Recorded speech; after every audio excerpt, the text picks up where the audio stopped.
Hello everyone, ಎಲ್ಲರಿಗೂ ನಮಸ್ಕಾರ. Welcome back to our channel VS info kitchen. ಇವತ್ತು ಖಾರ ಮಂಡಕ್ಕಿ ರೆಸಿಪಿನ ಶೇರ್ ಮಾಡ್ತಿದ್ದೀನಿ. ಇದನ್ನ ಚುರುಮುರಿ, ಚೋಡಾ, ಪುರಿ ಒಗ್ಗರಣೆ ಅಂತ ಕೂಡ ಕರೀತಾರೆ.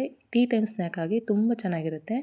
ಪ್ರವಾಸಕ್ಕೆ ಹೋಗಬೇಕಾದ್ರೆ ಕೂಡ ನಾವು ಇದನ್ನು ರೆಡಿ ಮಾಡಿ ಇಟ್ಕೊಂಡೋದ್ರೆ ಸ್ನ್ಯಾಕ್ ಆಗಿ ತುಂಬ ಚೆನ್ನಾಗಿ ಯೂಸ್ ಆಗುತ್ತೆ.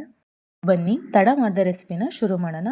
ನಾನಿಲ್ಲಿ 1/4 kg ಆಗಷ್ಟು ಪುರಿನ ತೊಗೊಂಡಿದ್ದೀನಿ. ನಿಮಗೆ ಎಷ್ಟು ಬೇಕೋ ಅಷ್ಟು ನೋಡಿ ತಗೊಳ್ಳಿ.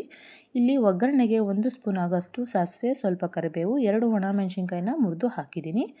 ಈಗ 2 ಗಡ್ಡೆಯಷ್ಟು ಬೆಳ್ಳುಳ್ಳಿನ ಜಜ್ಜಿ ಇಟ್ಕೊಂಡಿನಿ. 1 ಸ್ಪೂನಷ್ಟು ಅರಿಶಿನ, 1/4 ಕಪ್ಪಷ್ಟು ಕಡಲೆ, 1/4 ಕಪ್ಪಷ್ಟು ಶೇಂಗಾ ಬೀಜನ ತೊಗೊಂಡಿದ್ದೀನಿ, 1/4 ಕಪ್ಪಷ್ಟು ಎಣ್ಣೆ, ರುಚಿಗೆ ತಕ್ಕಷ್ಟು ಉಪ್ಪನ್ನ ತೊಗೊಂಡಿದ್ದೀನಿ. 3 ಹಸಿಮೆಣಸಿನ್ಕಾಯಿನ ತೊಗೊಂಡಿದ್ದೀನಿ. ನಿಮಗೆ ಹಸಿಮೆಣಸಿನ್ಕಾಯಿ ಬೇಡ ಅಂದರೆ 1 ಸ್ಪೂನಷ್ಟು ಅಚ್ಚ ಖಾರದ ಪುಡಿನ ಹಾಕ್ಕೊಂಡ್ರೆ ಸಾಕಾಗುತ್ತೆ. ನಾನಿಲ್ಲಿ ಮೆಣಸಿನ್ಕಾಯಿನ ಕಟ್ ಮಾಡಿ ಇಟ್ಕೊಂಡಿದ್ದೀನಿ. ಈಗ ಒಗ್ಗರಣೆ ಮಾಡ್ಕೊಳ್ಳೋಣ. ಈಗ ಸ್ಟವ್ ಆನ್ ಮಾಡಿಕೊಂಡು ಒಂದು ಬಾಣಲಿ ಇಟ್ಕೊಳ್ಳಿ. ಅದರಲ್ಲಿ ತೊಗೊಂಡಿರೋಂತಹ ಎಣ್ಣೆನ ಹಾಕ್ಕೊಳ್ಳಿ. ಎಣ್ಣೆ ಕಾದ ನಂತರ ಸಾಸಿವೆ, ಕರಿಬೇವು ಮತ್ತು ಒಣಮೆಣಸಿನ್ಕಾಯಿನ ಹಾಕಿ ಸ್ವಲ್ಪ ಕೈ ಆಡಿಸ್ಕೋಬೇಕು. ಒಣಮೆಣಸಿನ್ಕಾಯಿ ಚೆನ್ನಾಗಿ ಫ್ರೈ ಆಗಬೇಕು. ಫ್ರೈ ಆದ ನಂತರ ಜಜ್ಜಿ ಇಟ್ಕೊಂಡಿರೋಂತಹ ಬೆಳ್ಳುಳ್ಳಿನ ಒಂದು 2 ಮಿನಿಟ್ಸು ಇದನ್ನ ಫ್ರೈ ಮಾಡ್ಕೋಬೇಕಾಗುತ್ತೆ. ಫ್ರೈ ಮಾಡಿದ ನಂತರ ಕಟ್ ಮಾಡಿ ಇಟ್ಕೊಂಡಿರೋಂತಹ ಹಸಿಮೆಣಸಿನ್ಕಾಯಿನ ಕೂಡ ಸೇರಿಸಿ ಇದನ್ನು ಚೆನ್ನಾಗಿ ಬಾಡಿಸ್ಕೋಬೇಕಾಗುತ್ತೆ. ಹಸಿಮೆಣಸಿನ್ಕಾಯಿ ಚೆನ್ನಾಗಿ ಬಾಡಿದ ನಂತರ ನಾವು ಶೇಂಗಾ ಬೀಜ ಹಾಕ್ಕೋಬೇಕಾಗುತ್ತೆ. ಬೆಳ್ಳುಳ್ಳಿ ನಿಮಗೆ ಎಷ್ಟು ಬೇಕೋ ಅಷ್ಟು ಹಾಕ್ಕೋಬೋದು. ಈಗ ನಾನು ತೊಗೊಂಡಿರೋಂತಹ ಶೇಂಗಾ ಬೀಜ ಮತ್ತು ಕಡಲೆನ ಕೂಡ ಹಾಕ್ಕೊತಾ ಇದ್ದೀನಿ. ಇದು ಗೋಲ್ಡನ್ ಕಲರ್ ಬರೋವರೆಗೂ ನಾವು ಇದನ್ನು ಫ್ರೈ ಮಾಡ್ಕೋಬೇಕಾಗುತ್ತೆ.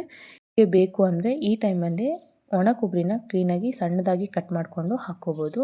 ಇದನ್ನು ಚೆನ್ನಾಗಿ ಒಂದು 10 ನಿಮಿಷ ಕಾಲ ಮೀಡಿಯಮ್ ಫ್ಲೇಮಲ್ಲೇ ಇಟ್ಟು ಫ್ರೈ ಮಾಡ್ಕೋಬೇಕು.